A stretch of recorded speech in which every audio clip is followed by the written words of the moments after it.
Hi, I'm Lynette Gunther, and I'm a realtor with the Onyx real estate company powered by KWDTC. So before we get started, don't forget to hit the bell to subscribe, comment, like our channel.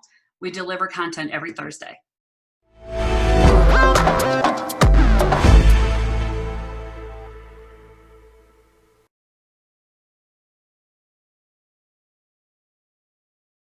Today, we're going to be discussing when is the best time to sell my house.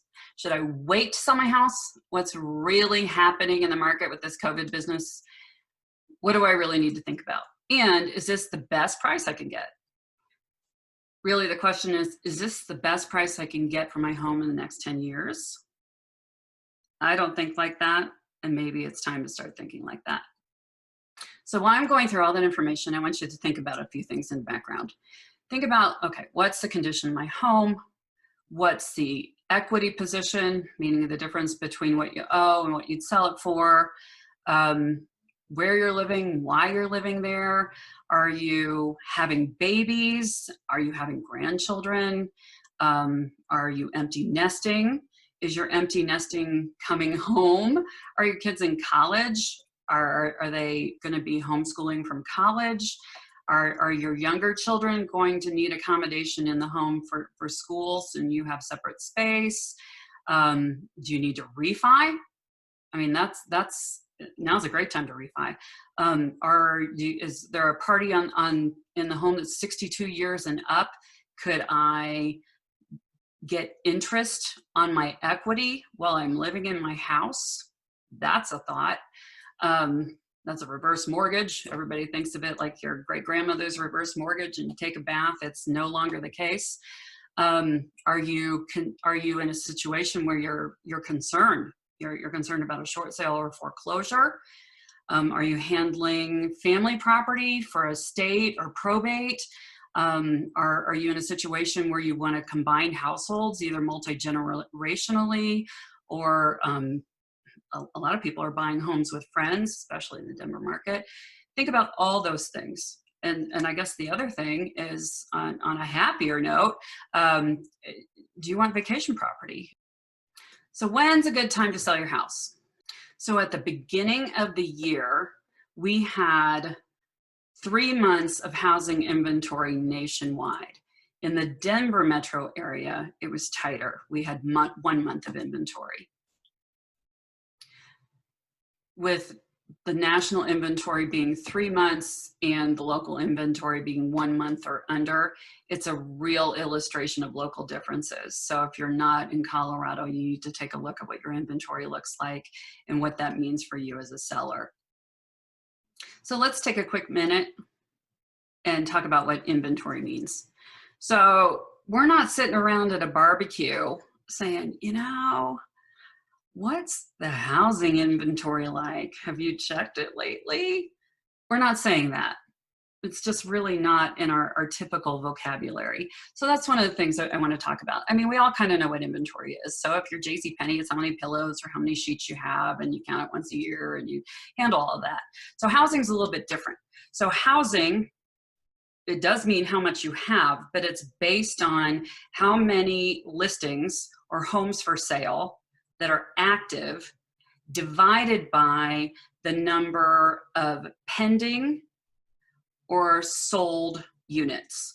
So we take a look at all of it in its entirety and get a month or a year. And in 2008, there was an 18-month supply. So that's how we generally look at it.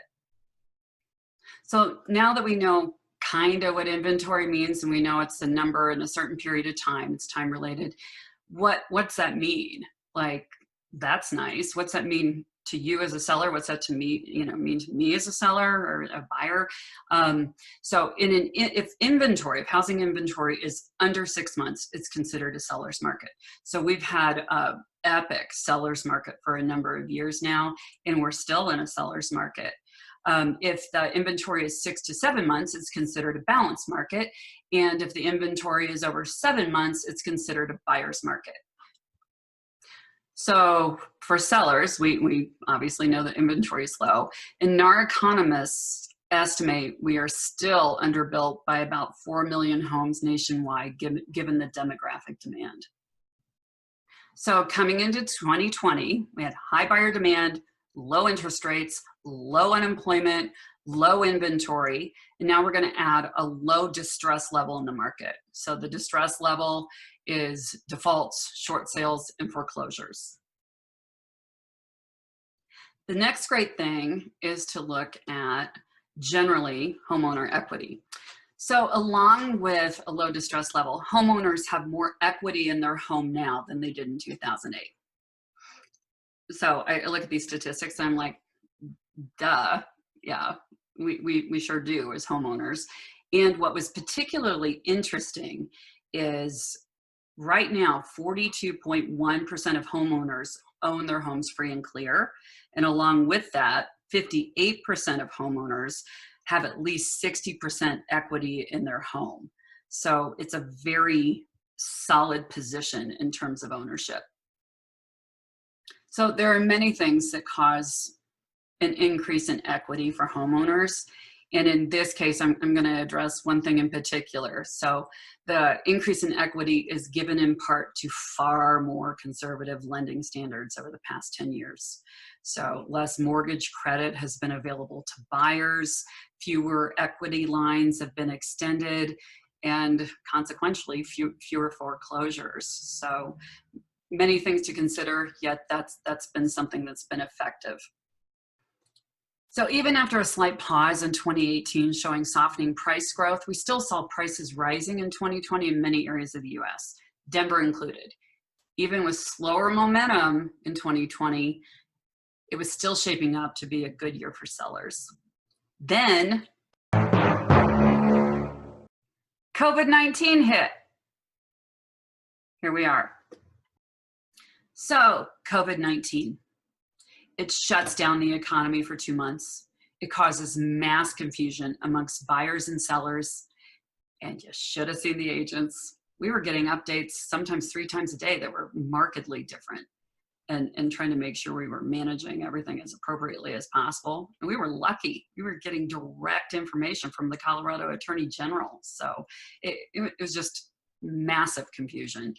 And remember, we're still talking about what's good.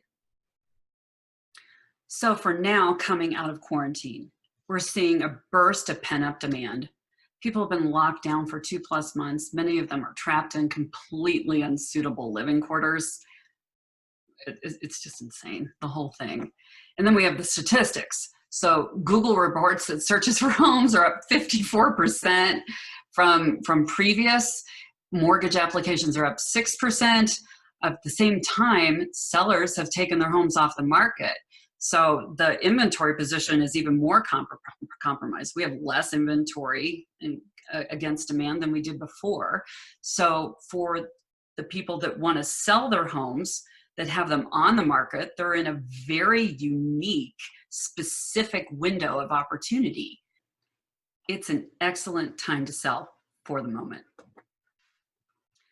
So real quick, please understand, and this is important, you can safely sell your home in the age of coronavirus. The real estate industry has quickly adapted to make it safe for both buyers and sellers. So I have tons of information available about how to go about this process if you're interested. I'm not going to handle it right now through this, but please reach out. It's detailed. I'm happy to provide it, and it's important. So that's what's good for sellers right now. Don't forget to subscribe, hit the bell, and you'll be able to get notifications of posting content every Thursday.